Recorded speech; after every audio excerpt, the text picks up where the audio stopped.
RMN Tutok Lindol. Mga naapektuhan ng 7.4 magnitude na lindol sa Davao Oriental. Lumobo na sa mahigit 1.1 milyong individual. Kasama mo sa balita si Radyoman Gerald B. Ulep.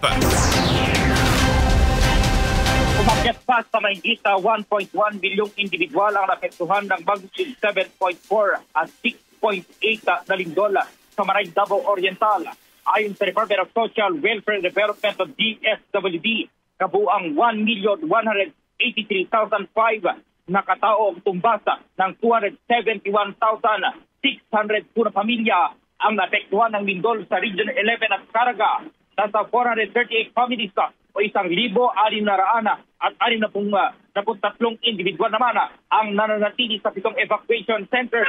Nakikitira naman itong 52 families o 192 individuals sa kanilang mga kaanak. Nakapagtala na rin ang DSWD ng 723 na bahay na nawasak at 11,234 dito ang partially damaged.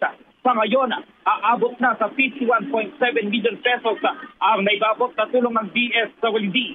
Tiniguro ng DSWD na tuloy-tuloy ang pagpapaabot nila ng tulong sa mga kababayan na tinapektuhan ng lindol. Kasama mo sa DZXL RMN Manila, Radyoman Gerald B. Ulep sa RMN.